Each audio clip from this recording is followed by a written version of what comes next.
50টা বছর যে মুফাসসির তাফসীর করলো, তাফসীর করার পর সেই মুফাসসির যদি ভালো মানুষ হবে তাহলে 13 বছরকে তাহলে জেলের ভিতরে কেন আছে বলেন? আমি বলি কেন জেলের ভিতরে আছেন? আমার নবী কি অপরাধ করেছিলেন যে নবীজি শিয়াবে আবি তালিবের ভিতরে 3টা বছর জেল খেটেছিলেন বলেন? অতঃপর এই মুফাসসিরকে বিষ প্রয়োগে দুনিয়া থেকে বিদায় করে দেওয়া হলো। আমার ভাইরা, আমার বন্ধুগণ, মাওলানা আমির হামজা কি অপরাধটা ছিল বেচারা জেলের ভিতরে 3টা বছর থাকলো বলেন? আমার ভাইরা, আমার বন্ধুগণ, তার মানে হলো জুলুমের শিকার আপনি হবেন। যদি বলেন আপনি ঈমান এনেছেন, জুলুম আপনার উপরে করা হবে, অত্যাচার করা হবে, কিন্তু আপনি বলবেন আল্লাযীনা ক্বালু রাব্বুনাল্লাহ, আল্লাহু আকবার। জুলুম অত্যাচার করা হবে, কিন্তু সে ডেকে বলবে আল্লাযীনা ক্বালু রাব্বুনাল্লাহ, তারা বলবে আমার রব হলো আল্লাহ। আর যারা আল্লাহকে, যারা আল্লাহর উপরে যারা ঈমান আনে, ইস্তেকামাত রাখে, যারা বলে আমার রব হলো আল্লাহ, তাদের যত জুলুম করো, অত্যাচার করো, বাড়িতে থাকতে না দাও, মনে রাখবা তারা হতাশ হবে না। তাদের যিনি বিজয় দান করবেন তিনি কে? কষ্টের জায়গা হলো, গত বছর আমি এই প্রোগ্রামে পাশে একটা মসজিদের প্রোগ্রামে আসছিলাম। আপনাদের গ্রামের কৃতি সন্তান আমার হুজুর মাওলানা হারুন আর রশিদ সাহেব আমাকে হুজুর দাওয়াত করলেন। কি অপরাধ আছে বলেন ওনার? ডাকাত, চোর, বাটপার না। উনি আমার পাশে বসে থাকবেন, এটা আমার জন্য সবচেয়ে আনন্দের। অথচ উনি আসতে পারলেন না। প্রোগ্রাম করলাম, শান্তি পেলাম না, চলে গেলাম। মনের ভিতরে কষ্ট রয়ে গিয়েছিল। আল্লাহকে টেজের ভিতরে মনে মনে বলেছিলাম আজকে আমার হুজুর আসতে পারলো না, আল্লাহ তুমি ব্যবস্থা করবা, আজকের দিনটা আসছে আলহামদুলিল্লাহ।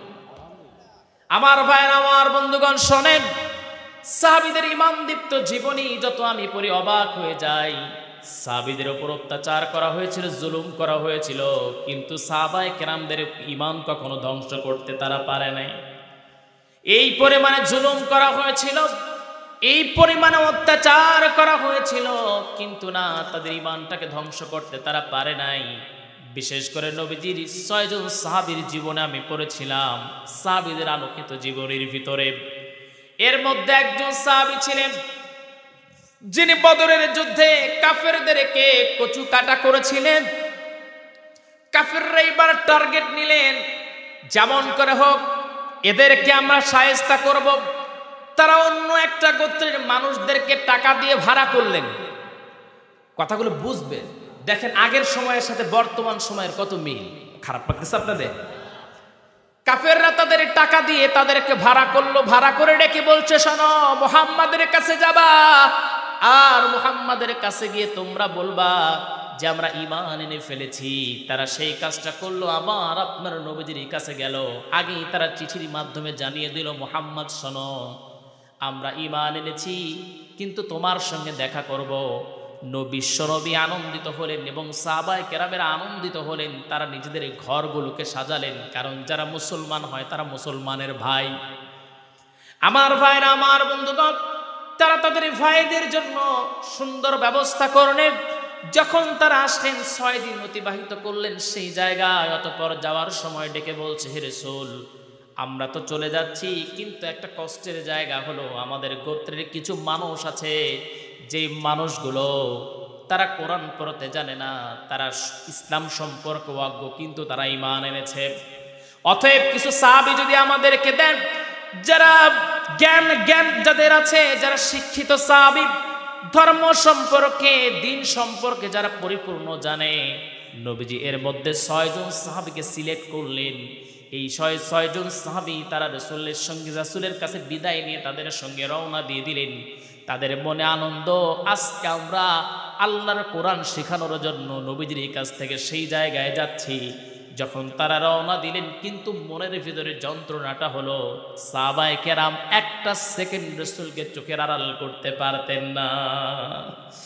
এই 6 জন সাহাবী রাসূলের কাছ থেকে বিদায় নিলেন, চোখের পানি ফেলে ফেলে বলছেন, হে রাসূল, কষ্টের জায়গাটা হলো আপনার সঙ্গে আমাদের আর দেখা হবে কিনা জানি না, কারণ সেখানে গিয়ে যদি মারা যায় আর দেখা হবে না। এই বিদায় নিয়ে তারা রওনা দিয়ে দিলেন।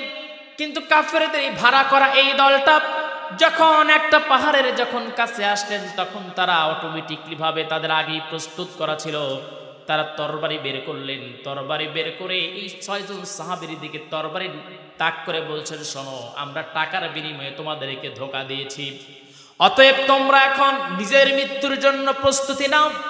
কাফেরদের আরো কিছু সৈন্য তারা আসলো, তাদেরকে ঘিরে ফেললো। 3 জন সাহাবী তারা মনে করলেন, শোনো, আল্লাহর উপরে ঈমান এনেছি, অতএব যদি শাহাদাতে মৃত্যু পেয়ে যায় এর চেয়ে বড় খুশনসিব আর হতে পারে না। অতএব কাফেরদের কাছে মাথা নত করব না, বরঞ্চ তাদের সঙ্গে জিহাদ করে আল্লাহর জান্নাত পর্যন্ত পেতে চাই, আমরা শাহাদাতি পেয়ালা পান করতে চাই। এই 3 জন সাহাবী যখন যুদ্ধে যখন লিপ্ত হয়ে গেলেন, তখন অটোমেটিক শুরু করা মাত্র তাদেরকে হত্যা করা হলো। আর 3 জন সাহাবী ছিলেন, যাদের মধ্যে ছিলেন আসিম ইবনে সাবিত রাদিয়াল্লাহু তাআলা আনহু। এই সাহাবী বদরের যুদ্ধের দিন তিনি কাফেরদেরকে তিনি অত্যাচার করেছিলেন, কাফেরদেরকে ধ্বংস করে দিয়েছিলেন প্রায়। তার মধ্যে কিছু হাতে গোনা কাফের ছিল যাদেরকে তিনি দুনিয়া থেকে বিদায় করেছিলেন। তার বংশের লোকেরা তারা বলল, আসিম ইবনে সাবিতরে তো হত্যা করব, ওরে আমার হাতে তুলে দে।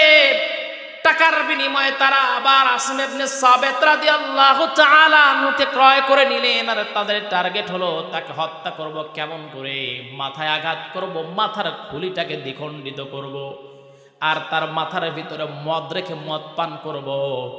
আসিম ইবনে সাবিত রাদিয়াল্লাহু তাআলা আনহু যখন এটা যখন শুনলেন, চোখের পানি ফেলে ফেলে কান্না শুরু করে দিলেন। আর ডেকে বলছেন, শোনো, সরাই দেন তো, সরাই দেন, সরাই দেন, এটা জিকির করি, লা ইলাহা লা ইলাহা লা ইলাহা লা ইলাহা ইল্লাল্লাহু মুহাম্মাদুর রাসূলুল্লাহ। সবাই বলি সাল্লাল্লাহু, আর একটু জোরে বলি সাল্লাল্লাহু। আমার ভাইরা, আমার বন্ধুগণ, আসিম ইবনে সাবিত রাদিয়াল্লাহু তাআলা ওই মুহূর্তে দোয়া করলেন। ওনার আবার একটা খাসলত ছিল, তিনি নিজ হাত দিয়ে কখনো কাফেরদেরকে ছুতেন না, কারণ কাফেররা হলো অপবিত্র, অপবিত্র কোনো কিছুকে তিনি ছুতেন না, স্পর্শ করতেন না।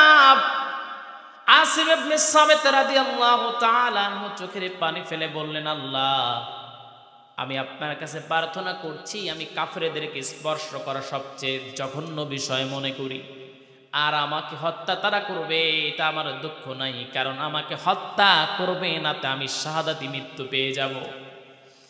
কারণ যারা শাহাদাতি মৃত্যু পেয়ে যায় আল্লাহ পাক তাদের জন্য বলছেন, ওয়ালা তাকুলু লিমান ইউকতালু ফি সাবিলিল্লাহি আমওয়াত বাল আহইয়াউ ইনদা রাব্বিহিম ইউরযাকুন। সবাই বলে আল্লাহু আকবার। আল্লাহ পাক বলছেন, যারা শহীদ হয়ে যায় তাদেরকে মৃত বলো না, কারণ তারা আল্লাহর পক্ষ থেকে রিজিক প্রাপ্ত। তার মানে যারা মরে যায় তারা কি খাবার খায় জান্নাত কবরে? খাবার খায় না। তার মানে যারা শাহাদাতি মৃত্যু পেয়ে যায় তারা জীবন্ত, তাদেরকে মৃত বলা যাবে না। আমার ভাইয়ের, আমার বন্ধুগণ, যখন তিনি দোয়া করলেন, দোয়া করা মাত্রই হঠাৎ করে তাকে যখন হত্যা করা হলো, যখন তিনি দুনিয়া থেকে বিদায় হয়ে গেলেন, তার লাশটাকে তারা দ্বিখণ্ডিত করবে, হঠাৎ করে কোথা থেকে যেন মৌচাকের একটা দল চলে আসলো, মৌমাছির একটা দল চলে আসলো। এইটাই সে এমন করে তাকে ঘিরে নিলেন। আসিম ইবনে সাবিত রাদিয়াল্লাহু তাআলা আনহুর দেহটাকে তারা আবৃত করে ফেললেন। কেউ তার কাছে যায় না, যে আসিম ইবনে সাবিত রাদিয়াল্লাহু তাআলা আনহুর কাছে গিয়ে ধরতে চান, সঙ্গে সঙ্গে এই মৌমাছির দল তাকে আক্রমণ করে। অতঃপর কাফেররা বলল, নাও এখন আমরা চলে যাই, আগামীকাল আসবো, তখন তো মৌমাছি থাকবে না। এই বলে তারা বাড়িতে চলে গেল। রাতের বেলায় এই পরিমাণে বৃষ্টি, বৃষ্টির চোটে বর্ষা হয়ে গেল। বর্ষা হয়ে যাওয়ার কারণে কোথায় আসবে ইবনে সাবিত রাদিয়াল্লাহু তাআলা আনহুর লাশটা হারায়া গেল, আর কেউ খুঁজে পেল না। সুবহানাল্লাহ বলবেন না?